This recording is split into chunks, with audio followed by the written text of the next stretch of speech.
ਸਤਿ ਸ਼੍ਰੀ ਅਕਾਲ। ਤੁਸੀਂ ਜੁੜੇ ਹੋਏ ਹੋ ਪੰਜਾਬੀ ਰੇਡੀਓ USA ਦੇ ਨਾਲ ਤੇ ਮੈਂ ਹਾਂ ਪ੍ਰਵੀਨ ਸ਼ਰਮਾ ਲੈ ਕੇ ਹਾਜ਼ਰ ਹਾਂ ਪ੍ਰੋਗਰਾਮ ਅਪਡੇਟ ਕੈਨੇਡਾ।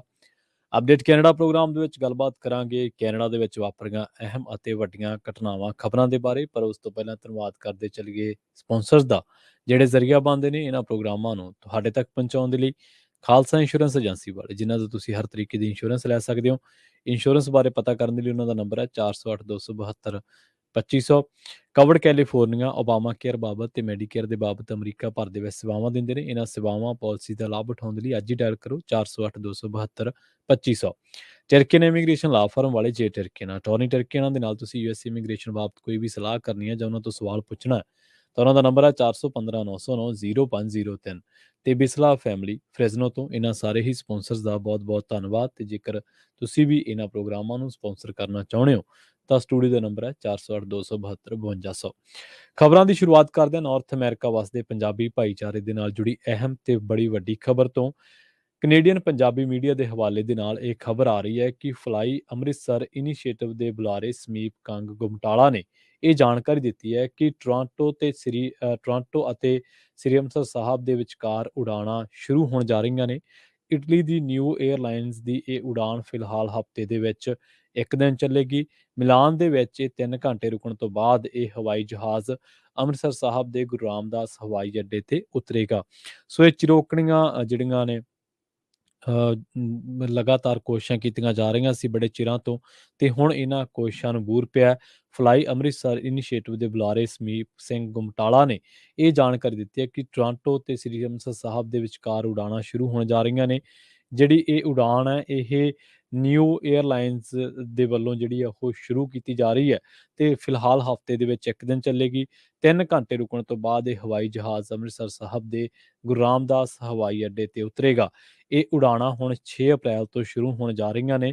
ਤੇ ਜ਼ਿਆਦਾ ਜਾਣਕਾਰੀ ਦੇ ਲਈ ਤੁਸੀਂ noisair.it ਤੇ ਜਾ ਕੇ ਇਹਨਾਂ ਉਡਾਣਾਂ ਬਾਬਤ ਹੋਰ ਜਾਣਕਾਰੀਆਂ ਹਾਸਲ ਕਰ ਸਕਦੇ ਹੋ। ਸੋ ਇਹ ਬੜੀ ਵੱਡੀ ਤੇ ਬੜੀ ਅਹਿਮ ਖਬਰ ਪੰਜਾਬੀ ਭਾਈਚਾਰੇ ਦੇ ਹਵਾਲੇ ਦੇ ਨਾਲ ਤੇ ਪੰਜਾਬੀ ਨਾਰਥ ਅਮਰੀਕਾ ਵਸਦੇ ਪੂਰੇ ਪੰਜਾਬੀ ਭਾਈਚਾਰੇ ਦੇ ਲਈ ਬੜੀ ਖੁਸ਼ੀ ਦੀ ਗੱਲ ਹੈ, ਕਿਉਂਕਿ ਬੜੇ ਸਮੇਂ ਤੋਂ ਇਹਨਾਂ ਕੋਸ਼ਿਸ਼ਾਂ ਨੂੰ ਜਿਹੜੀ ਬੂਰ ਪੈਣ ਦੀ ਉਡੀਕ ਕੀਤੀ ਜਾ ਰਹੀ ਸੀ।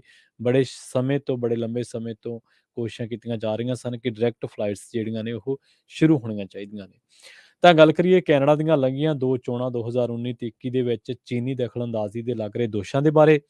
ਹੁਣ ਦੀ ਕਮਿਸ਼ਨਰ ਆਫ ਕੈਨੇਡਾ ਇਲੈਕਸ਼ਨਸ, ਜਿਹੜੀ ਕਿ ਕੈਨੇਡਾ ਦੇ ਸੰਘੀ ਚੋਣ ਕਾਨੂੰਨਾਂ ਨੂੰ ਲਾਗੂ ਕਰਨ ਵਾਲੀ ਨਿਗਰਾਨੀ ਏਜੰਸੀ ਹੈ, ਉਸਨੇ ਕਿਹਾ ਹੈ ਕਿ ਉਸ ਦੇ ਦਫ਼ਤਰ ਨੇ ਪਿਛਲੀਆਂ 2 ਸੰਘੀ ਚੋਣ ਮੁਹਿੰਮਾਂ ਦੇ ਵਿੱਚ ਵਿਦੇਸ਼ੀ ਦਖਲਅੰਦਾਜ਼ੀ ਦੇ ਦੋਸ਼ਾਂ ਦੀ ਜਾਂਚ ਸ਼ੁਰੂ ਕਰ ਦਿੱਤੀ ਹੈ। ਕੈਨੇਡਾ ਦੇ ਲੋਕਤੰਤਰ ਦੇ ਵਿੱਚ ਚੀਨੀ ਦਖਲਅੰਦਾਜ਼ੀ ਬਾਰੇ ਤਾਜ਼ਾ ਰਿਪੋਰਟਾਂ ਦੇ ਜਵਾਬ ਦੇ ਵਿੱਚ ਕੈਰੋਲਿਨ ਸਿਮਰਡ ਨੇ ਕਿਹਾ ਕਿ ਉਹਨਾਂ ਦੇ ਦਫ਼ਤਰ ਨੂੰ ਦਖਲਅੰਦਾਜ਼ੀ ਬਾਰੇ ਗੰਭੀਰ ਸ਼ਿਕਾਇਤਾਂ ਮਿਲੀਆਂ ਨੇ, ਜੋ ਕਿ ਡੂੰਘਾਈ ਨਾਲ ਦੇਖਣ ਦੀ ਮੰਗ ਕਰਦੀਆਂ ਨੇ। ਸਿਮਰ ਨੇ ਕਿਹਾ ਕਿ ਉਹਨਾਂ ਦਾ ਦਫ਼ਤਰ ਜੋ ਸਾਰੀਆਂ ਕਥਿਤ ਚੋਣ ਉਲੰਘਣਾਵਾਂ ਦੀ ਜਾਂਚ ਕਰਦਾ ਹੈ, ਨਾ ਸਿਰਫ ਵਿਦੇਸ਼ੀ ਦਖਲਅੰਦਾਜ਼ੀ ਦੇ ਦਾਅਵਿਆਂ ਬਲਕਿ ਉਸ ਨੂੰ 2019 ਦੀਆਂ ਚੋਣ ਸੰਬੰਧੀ 158 ਸ਼ਿਕਾਇਤਾਂ ਪ੍ਰਾਪਤ ਹੋਈਆਂ ਸਨ। 2021 ਦੀ ਮੁਹਿੰਮ ਦੇ ਬਾਰੇ 16 ਸ਼ਿਕਾਇਤਾਂ ਆਈਆਂ ਸਨ। ਤਾਂ ਉਹਨਾਂ ਸਾਰੀਆਂ ਸ਼ਿਕਾਇਤਾਂ ਦਾ ਸਿਮਰ ਨੇ ਕਿਹਾ ਕਿ ਅਸੀਂ ਨਿਪਟਾਰਾ ਕੀਤਾ ਹੈ। ਹੁਣ ਗੱਲ ਕਰੀਏ ਤਾਂ ਗਲੋਬਲ ਨਿਊਜ਼ ਦੇ ਹਵਾਲੇ ਦੇ ਨਾਲ, ਤਾਂ ਲੰਘੇ ਦਿਨਾਂ ਦੀ ਇੱਕ ਰਿਪੋਰਟ ਦੇ ਵਿੱਚ ਕੀਤੇ ਗਏ ਦਾਅਵਿਆਂ ਤੋਂ ਬਾਅਦ ਕਿ ਚੀਨ ਕੈਨੇਡੀਅਨ ਰਾਜਨੀਤੀ ਦੇ ਵਿੱਚ ਵਿਦੇਸ਼ੀ ਦਖਲਅੰਦਾਜ਼ੀ ਦੀ ਇੱਕ ਬੜੀ ਵੱਡੀ ਮੁਹਿੰਮ ਚਲਾ ਰਿਹਾ ਹੈ ਤੇ ਚੋਣਾਂ ਦੇ ਵਿੱਚ ਕਈ ਲਿਬਰਲ ਉਮੀਦਵਾਰਾਂ ਦੀ ਮਦਦ ਕੀਤੀ ਗਈ ਹੈ। ਸਿਮਰ ਨੇ ਕਿਹਾ ਹੈ ਕਿ ਉਸ ਦੇ ਦਫ਼ਤਰ ਨੂੰ ਬੀਜਿੰਗ ਦੀ ਕਥਿਤ ਦਖਲਅੰਦਾਜ਼ੀ ਬਾਰੇ 3 ਹੋਰ ਸ਼ਿਕਾਇਤਾਂ ਮਿਲੀਆਂ ਨੇ ਤੇ ਇਹਨਾਂ ਸ਼ਿਕਾਇਤਾਂ ਤੇ ਗੌਰ ਜ਼ਰੂਰ ਹੋਊਗੀ।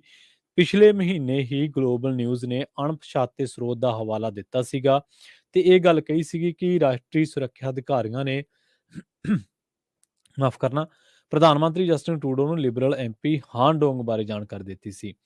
ਦੂਜੇ ਪਾਸੇ ਨਿਊਜ਼ ਆਊਟਲੈਟ ਨੇ ਵੀ ਇਹ ਦਾਅਵਾ ਕੀਤਾ ਸੀਗਾ ਕਿ CSIS ਨੇ ਡੋਂਗ ਦੀ ਪਛਾਣ ਚੀਨ ਦੇ ਚੋਣ ਦਖਲ ਨੈਟਵਰਕਾਂ ਦੇ ਵਿੱਚੋਂ ਉਹਨਾਂ ਇੱਕ ਦੇ ਤੌਰ ਤੇ ਕੀਤੀ ਹੈ ਜਿਨ੍ਹਾਂ ਨੇ ਉਮੀਦਵਾਰਾਂ ਨੇ ਇਸ ਗੱਲ ਦਾ ਲਾਹਾ ਲਿਆ। ਗਲੋਬਲ ਨੇ ਇਹ ਵੀ ਦਾਅਵਾ ਕੀਤਾ ਸੀਗਾ ਕਿ ਹੈਨ ਡੋਂਗ 2019 ਦੀਆਂ ਚੋਣਾਂ ਦੇ ਵਿੱਚ ਬੀਜਿੰਗ ਦੁਆਰਾ ਕਥਿਤ ਤੌਰ ਤੇ ਜਿਨ੍ਹਾਂ ਲੋਕਾਂ ਨੂੰ ਸਮਰਥਨ ਕੀਤਾ ਗਿਆ ਸੀ ਉਹਨਾਂ ਦੇ ਵਿੱਚੋਂ ਇੱਕ ਸੀਗਾ ਤੇ 11 ਨੂੰ ਸਮਰਥਨ ਦੇਣ ਦੀ ਗੱਲ ਜਿਹੜੀ ਆ ਉਹ ਕਹੀ ਜਾ ਰਹੀ ਹੈ।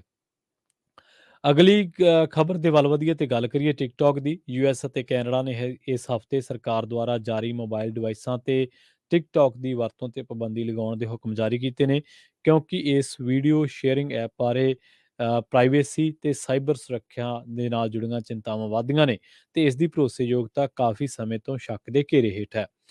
ਇੱਥੇ ਜ਼ਿਕਰ ਕਰਨਾ ਬਣਦਾ ਹੈ ਕਿ ਟਿਕਟੌਕ, ਜੋ ਕਿ ਚੀਨੀ ਕੰਪਨੀ ਬਾਈਟ ਡੈਂਸ ਦੀ ਮਲਕੀਅਤ ਵਾਲੀ ਇੱਕ ਵੀਡੀਓ ਸ਼ੇਅਰਿੰਗ ਐਪ ਹੈ, ਉਹਨੇ ਲੰਮੇ ਸਮੇਂ ਤੋਂ ਇਹ ਗੱਲ ਕਹੀ ਹੈ ਕਿ ਉਹ ਚੀਨੀ ਸਰਕਾਰ ਦੇ ਨਾਲ ਆਪਣਾ ਡਾਟਾ ਸਾਂਝਾ ਨਹੀਂ ਕਰਦੀ ਅਤੇ ਇਸ ਦਾ ਡੇਟਾ ਚੀਨ ਦੇ ਵਿੱਚ ਵੀ ਨਹੀਂ ਹੈ। ਇਹ ਇਲਜ਼ਾਮਾਂ ਦਾ ਖੰਡਨ ਵੀ ਕਰਦੀ ਰਹੀ ਹੈ ਕਿ ਦੂਜੀਆਂ ਸੋਸ਼ਲ ਮੀਡੀਆ ਕੰਪਨੀਆਂ ਨਾਲੋਂ ਵੱਧ ਜਿਹੜਾ ਇਹਦਾ ਡੇਟਾ ਉਹ ਇਕੱਠਾ ਕਰਦਾ ਹੈ ਤੇ ਇਸ ਗੱਲ ਤੇ ਜ਼ੋਰ ਦਿੰਦਾ ਹੈ ਕਿ ਇਹ ਆਪਣੇ ਪ੍ਰਬੰਧਨ ਦੁਆਰਾ ਸੁਤੰਤਰ ਤੌਰ ਤੇ ਚਲਾਇਆ ਜਾਂਦਾ ਹੈ। ਬਿਟ ਡੈਂਸ ਤੇ ਨਾਲ ਹੀ ਟਿਕਟੌਕ ਨੇ ਕਾਫੀ ਵਾਰ ਇਹਨਾਂ ਦੋਸ਼ਾਂ ਦਾ ਖੰਡਨ ਕੀਤਾ ਜੋ ਉਹਨਾਂ ਦੇ ਉੱਤੇ ਸਾਈਬਰ ਸੁਰੱਖਿਆ ਨੂੰ ਲੈ ਕੇ ਲੱਗਦੇ ਰਹੇ ਨੇ ਜਾਂ ਪ੍ਰਾਈਵੇਸੀ ਬਾਰੇ ਲੱਗਦੇ ਰਹੇ ਨੇ। ਪਰ ਬਹੁਤ ਸਾਰੇ ਦੇਸ਼ ਇਸ ਪਲੇਟਫਾਰਮ ਅਤੇ ਚੀਨ ਦੇ ਨਾਲ ਲੈ ਕੇ ਸੰਬੰਧਾਂ ਨੂੰ ਸਾਵਧਾਨ ਰਹਿੰਦੇ ਨੇ। ਇਹਨਾਂ ਦੇ ਵਿੱਚੋਂ ਬਹੁਤੇ ਦੇਸ਼ ਟਿਕਟੌਕ ਤੇ ਅੰਸ਼ਕ ਜਾਂ ਕੁੱਲ ਪਾਬੰਦੀਆਂ ਲਾਗੂ ਕਰ ਚੁੱਕੇ ਨੇ। ਜੇਕਰ ਗੱਲ ਕਰੀਏ ਤਾਂ ਭਾਰਤ ਦੀ 2020 ਦੇ ਵਿੱਚ ਪ੍ਰਾਈਵੇਸੀ ਅਤੇ ਸਾਈਬਰ ਸੁਰੱਖਿਆ ਨੂੰ ਦੇਖਦਿਆਂ ਟਿਕਟੌਕ ਅਤੇ ਮੈਸੇਂਜਿੰਗ ਐਪ ਵੀਚੈਟ ਸਮੇਤ ਦਰਜਨਾਂ ਹੋਰ ਚੀਨੀ ਐਪਸ ਤੇ ਭਾਰਤ ਨੇ ਪਾਬੰਦੀ ਲਾ ਦਿੱਤੀ ਸੀ ਤੇ ਇਹ ਪਾਬੰਦੀ ਉਸ ਤੋਂ ਬਾਅਦ ਲਾਗੂ ਕੀਤੀ ਗਈ ਸੀ ਜਦੋਂ 20 ਭਾਰਤੀ ਸੈਨਿਕਾਂ ਦੇ ਇੱਕ ਝੜਪ ਦੇ ਵਿੱਚ ਮਾਰੇ ਜਾਣ ਅਤੇ ਦਰਜਨਾਂ ਦੇ ਜ਼ਖਮੀ ਹੋਣ ਤੋਂ ਬਾਅਦ ਇਹ ਪਾਬੰਦੀਆਂ ਜਿਹੜੀਆਂ ਉਹ ਆਇਦ ਕੀਤੀਆਂ ਗਈਆਂ ਸਨ। ਇਸੇ ਤਰ੍ਹਾਂ ਤਾਈਵਾਨ ਨੇ ਵੀ 2022 ਦੇ ਵਿੱਚ ਦਸੰਬਰ ਦੇ ਵਿੱਚ ਟਿਕਟੌਕ ਤੇ ਜਨਤਕ ਖੇਤਰ ਦੀ ਪਾਬੰਦੀ ਲਾਈ ਸੀ ਕਿ ਟਿਕਟੌਕ ਦੇ ਨਾਲ ਰਾਸ਼ਟਰੀ ਸੁਰੱਖਿਆ ਨੂੰ ਖਤਰਾ ਹੈ। ਇਸੇ ਤਰ੍ਹਾਂ ਯੂਐਸ ਨੇ ਵੀ ਪਾਬੰਦੀ ਲਾਈ ਹੈ। ਸਰਕਾਰੀ ਏਜੰਸੀਆਂ ਦੇ ਕੋਲ ਡਾਟਾ ਸੁਰੱਖਿਆ ਚਿੰਤਾਵਾਂ ਨੂੰ ਲੈ ਕੇ ਫੈਡਰਲ ਡਿਵਾਈਸਾਂ ਅਤੇ ਸਿਸਟਮਾਂ ਤੋਂ ਟਿਕਟੌਕ ਨੂੰ ਮਿਟਾਉਣ ਦੇ ਲਈ 30 ਦਿਨ ਦਿੱਤੇ ਗਏ ਨੇ। ਕੈਨੇਡਾ ਦੀ ਆਪਾਂ ਗੱਲ ਕਰ ਚੁੱਕੇ ਹਾਂ। ਯੂਰੋਪੀਅਨ ਯੂਨੀਅਨ ਨੇ ਪਾਬੰਦੀ ਲਾਈ ਹੈ, ਖਾਸ ਕਰਕੇ ਈਯੂ ਕੌਂਸਲ, ਯੂਰੋਪੀਅਨ ਕਮਿਸ਼ਨ ਤੇ ਯੂਰੋਪੀਅਨ ਸੰਸਦ, ਤਿੰਨ ਚੋਟੀ ਦੀਆਂ ਯੂਰੋਪੀਅਨ ਸੰਸਥਾਵਾਂ ਨੇ ਸਟਾਫ ਡਿਵਾਈਸਾਂ ਤੇ ਟਿਕਟੌਕ ਤੇ ਪੂਰਨ ਪਾਬੰਦੀ ਲਾ ਦਿੱਤੀ ਹੈ।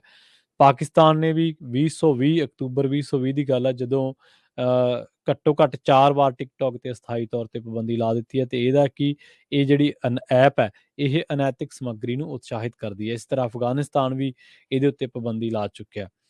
ਸੋ ਰੁਖ ਕਰਦੇ ਹਾਂ BC ਦੇ ਇਨਵਰਮੇਰ ਦਾ, ਜਿੱਥੇ ਇੱਕ ਦਰਦਨਾਕ ਹਾਦਸਾ ਵਾਪਰਿਆ ਤੇ ਇਸ ਹਾਦਸੇ ਦੇ ਵਿੱਚ ਜਰਮਨੀ ਦੇ 3 ਨਾਗਰਿਕਾਂ ਦੇ ਮਾਰੇ ਜਾਣ ਬਾਰੇ ਪਤਾ ਲੱਗਿਆ। ਕੈਨੇਡੀਅਨ ਮੀਡੀਆ ਦੇ ਹਵਾਲੇ ਦੇ ਨਾਲ ਇਹ ਗੱਲ ਪਤਾ ਲੱਗੀ ਹੈ ਕਿ ਇਨਵਰਮੇਰੇ ਦੇ ਨੇੜੇ ਬਰਫ਼ ਦੇ ਤੋਦੇ ਡਿੱਗਣ ਕਰਕੇ 3 ਜਾਣੇ ਮਾਰੇ ਗਏ ਨੇ। ਵਾਲਟਰ ਬਾਊਰ, ਜੋ ਕਿ ਏਗਿੰਗ ਦੀ ਨਗਰ ਪਾਲਿਕਾ ਦਾ ਮੇਅਰ ਹੈ, ਉਸਨੇ ਵੀ ਕਿਹਾ ਕਿ ਪੁਸ਼ਟੀ ਹੋ ਚੁੱਕੀ ਹੈ ਕਿ ਉਸਦੇ ਭਾਈਚਾਰੇ ਦੇ 3 ਲੋਕਾਂ ਦੀ ਮੌਤ ਹੋ ਗਈ ਹੈ। ਉਧਰ ਦੂਜੇ ਪਾਸੇ RCMP ਨੇ ਵੀ 3 ਜਣਿਆਂ ਦੀ ਮੌਤ ਬਾਰੇ ਪੁਸ਼ਟੀ ਕੀਤੀ ਹੈ ਤੇ ਪੁਲਿਸ ਨੇ ਕਿਹਾ ਕਿ ਮਰਨ ਵਾਲੇ 10 ਜਿਹੜੇ ਮਰਨ ਵਾਲੇ ਨੇ ਉਹ ਉਹਨਾਂ 10 ਸਕਾਈਰਸ ਦੇ ਵਿੱਚ ਸ਼ਾਮਲ ਸਨ ਜੋ ਸਲਾਈਡ ਦੇ ਵਿੱਚ ਫਸ ਗਏ। ਬੁੱਧਵਾਰ ਰਾਤ ਦੀ ਗੱਲ ਹੈ ਜਦੋਂ RCMP ਨੇ ਪਹਿਲਾਂ ਇਸ ਹਾਦਸੇ ਬਾਰੇ ਪੁਸ਼ਟੀ ਕੀਤੀ ਸੀ ਤੇ ਦੱਸਿਆ ਸੀਗਾ ਕਿ ਇਨਵਰਮੇਰੇ ਦੇ ਨੇੜੇ ਪੈਨੋਰਾਮਾ ਦੇ ਪਹਾੜੀ ਇਲਾਕੇ ਦੇ ਵਿੱਚ ਇੱਕ ਰਿਜ਼ੋਰਟ ਦੇ ਕੋਲ ਸਕਾਈਂਗ ਕਰਦੇ ਸਮੇਂ ਬਰਫ਼ ਦੇ ਤੋਦੇ ਦੇ ਵਿੱਚ ਘੱਟੋ ਘੱਟ ਇੱਕ ਵਿਅਕਤੀ ਦੀ ਮੌਤ ਹੋ ਗਈ ਸੀ। ਪਰ ਬਾਅਦ ਦੇ ਵਿੱਚ ਜਦੋਂ ਰਾਹਤ ਕਾਰਜ ਕੀਤੇ ਗਏ ਤਾਂ ਪਤਾ ਲੱਗਿਆ ਕਿ ਮਰਨ ਵਾਲਿਆਂ ਦੀ ਗਿਣਤੀ 3 ਸੀ ਅਤੇ ਤਿੰਨੇ ਜਰਮਨ ਵਾਸੀ ਸਨ। ਘਟਨਾ ਬਾਰੇ ਜਿਹੜੀ ਕੰਪਨੀ ਆ RK ਹੈਲੇਸਕੀ, ਉਹਨੇ ਕਿਹਾ ਕਿ ਬਰਫ਼ ਦੇ ਤੋਦੇ ਦੇ ਵਿੱਚ 9 ਮਹਿਮਾਨ ਅਤੇ ਇੱਕ ਗਾਈਡ ਫਸ ਗਏ ਸਨ। ਉਧਰ ਦੂਜੇ ਪਾਸੇ BC ਐਮਰਜੈਂਸੀ ਹੈਲਥ ਸਰਵਿਸਿਜ਼ ਨੇ ਕਿਹਾ ਹੈ ਕਿ ਇਨਵਰਮੇਰੇ ਦੇ ਵਿੱਚ ਹੈਲੀਕਾਪਟਰਾਂ ਸਮੇਤ 4 ਐਂਬੂਲੈਂਸਾਂ ਤੈਨਾਤ ਕੀਤੀਆਂ ਗਈਆਂ ਸਨ ਅਤੇ 4 ਤੋਂ ਲੈ ਕੇ 6 ਮਰੀਜ਼ਾਂ ਦੀ ਗਿਣਤੀ ਦੱਸੀ ਗਈ ਸੀ ਜਿਨ੍ਹਾਂ ਨੂੰ ਗੰਭੀਰ ਜ਼ਖਮੀ ਹਾਲਤ ਦੇ ਵਿੱਚ ਹਸਪਤਾਲ ਪਹੁੰਚਾਇਆ ਗਿਆ ਸੀ। ਉਧਰ ਦੂਜੇ ਪਾਸੇ ਗੱਲ ਕਰੀਏ ਪੀਅਰ ਐਲੀਅਟ ਟਰੂਡੋ ਫਾਊਂਡੇਸ਼ਨ ਦੀ, ਤਾਂ ਇਹਨਾਂ ਨੇ ਦਾਅਵਾ ਕੀਤਾ ਹੈ ਕਿ ਉਹ 7 ਸਾਲ ਪਹਿਲਾਂ ਹਾਸਲ ਹੋਈ $2 ਲੱਖ ਦੀ ਰਕਮ ਮੋੜ ਰਹੇ ਨੇ ਕਿਉਂਕਿ ਮੀਡੀਆ ਰਿਪੋਰਟਾਂ ਦੇ ਵਿੱਚ ਦੋਸ਼ ਲਾਇਆ ਜਾ ਰਿਹਾ ਹੈ ਕਿ ਇਹਦਾ ਸਬੰਧ ਬੀਜਿੰਗ ਦੇ ਨਾਲ ਹੈ। ਕਿਸੇ ਬੇਨਾਮੀ ਨੈਸ਼ਨਲ ਸਿਕਿਉਰਿਟੀ ਸੂਤਰ ਦਾ ਨਾਂ ਲਏ ਬਿਨਾਂ ਮੀਡੀਆ ਅਦਾਰਿਆਂ ਦੇ ਵਿੱਚ ਇਹ ਚਰਚਾ ਹੈ ਕਿ ਜਸਟਿਨ ਟਰੂਡੋ ਲਿਬਰਲ ਆਗੂ ਬਣੇ ਸਨ ਤਾਂ ਉਹਨਾਂ ਨੂੰ ਪ੍ਰਭਾਵਿਤ ਕਰਨ ਦੇ ਲਈ ਚੀਨੀ ਸਰਕਾਰ ਵੱਲੋਂ ਕਥਿਤ ਤੌਰ ਤੇ ਇੱਕ ਚੀਨੀ ਬਿਲੀਨੀਅਰ ਨੂੰ ਇਹ ਹਦਾਇਤ ਕੀਤੀ ਗਈ ਸੀ ਕਿ ਉਹ 2014 ਦੇ ਵਿੱਚ ਟਰੂਡੋ ਫਾਊਂਡੇਸ਼ਨ ਨੂੰ $1 ਮਿਲੀਅਨ ਦਾਨ ਕਰੇ। ਇਹ ਟਰੂਡੋ ਦੀ ਅਗਵਾਈ ਵਿੱਚ ਲਿਬਰਲਾਂ ਦੇ ਸੱਤਾ ਦੇ ਆਉਣ ਤੋਂ 1 ਸਾਲ ਪਹਿਲਾਂ ਦੀ ਗੱਲ ਹੈ। ਰਿਪੋਰਟ ਦੇ ਵਿੱਚ ਇਸ ਗੱਲ ਦਾ ਵੀ ਦਾਅਵਾ ਕੀਤਾ ਗਿਆ ਕਿ ਇਸ ਬਿਜ਼ਨਸਮੈਨ ਦੇ ਨਾਲ-ਨਾਲ ਇੱਕ ਹੋਰ ਅਮੀਰ ਚੀਨੀ ਬਿਜ਼ਨਸਮੈਨ ਨੇ 2016 ਦੇ ਵਿੱਚ ਟਰੂਡੋ ਦੇ ਪਿਤਾ ਦੇ ਸਨਮਾਨ ਦੇ ਵਿੱਚ $1 ਮਿਲੀਅਨ ਦਾਨ ਦਿੱਤੇ ਸਨ, ਜਿਨ੍ਹਾਂ ਦੇ ਵਿੱਚ $2 ਲੱਖ ਫਾਊਂਡੇਸ਼ਨ ਲਈ ਵੀ ਦਿੱਤੇ ਸਨ। ਟਰੂਡੋ ਫਾਊਂਡੇਸ਼ਨ ਦੇ ਪ੍ਰੈਜ਼ੀਡੈਂਟ ਅਤੇ CEO ਪਾਸਕਲ ਫੋਰਨੀਅਰ ਨੇ ਆਖਿਆ ਕਿ ਇਹ ਰਕਮ ਮੋੜ ਦਿੱਤੀ ਗਈ ਹੈ। ਜ਼ਿਕਰਯੋਗ ਹੈ ਕਿ ਪ੍ਰਧਾਨ ਮੰਤਰੀ ਦੇ ਲਿਬਰਲ ਆਗੂ ਬਣਨ ਤੋਂ ਬਾਅਦ ਉਹ ਇਸ ਫਾਊਂਡੇਸ਼ਨ ਦੇ ਵਿੱਚ ਕੰਮਕਾਰ ਨਹੀਂ ਕਰ ਰਹੇ। ਉਧਰ ਗੱਲ ਕਰੀਏ ਓਨਟਾਰੀਓ ਦੀ ਲਿਬਰਲ ਪਾਰਟੀ ਵੱਲੋਂ ਲੀਡਰਸ਼ਿਪ ਦੇ ਲਈ ਖੜੇ ਹੋਣ ਦਾ ਸੱਦਾ ਮਿਲਣ ਦੀਆਂ ਖਬਰਾਂ ਦੇ ਦਰਮਿਆਨ ਬੌਨੀ ਕਰੋਂਬੀ ਨੇ ਇਹ ਆਖਿਆ ਕਿ ਉਹਨਾਂ ਦਾ ਪੂਰਾ ਧਿਆਨ ਅਜੇ ਮਿਸੀਸਾਗਾ ਦੀ ਮੇਅਰ ਦੀਆਂ ਜ਼ਿੰਮੇਵਾਰੀਆਂ ਉੱਤੇ ਹੀ ਹੈ। ਸਿਟੀ ਲਈ ਨਵੀਂ ਹਾਊਸਿੰਗ ਸਟ੍ਰੈਟਜੀ ਉਲੀਕਣ ਦੇ ਲਈ ਮਿਸੀਸਾਗਾ ਦੇ ਵਿੱਚ ਰੱਖੀ ਗਈ ਨਿਊਜ਼ ਕਾਨਫਰੰਸ ਤੋਂ ਬਾਅਦ ਕਰੋਂਬੀ ਵੱਲੋਂ ਇਹ ਟਿੱਪਣੀ ਕੀਤੀ ਗਈ ਹੈ।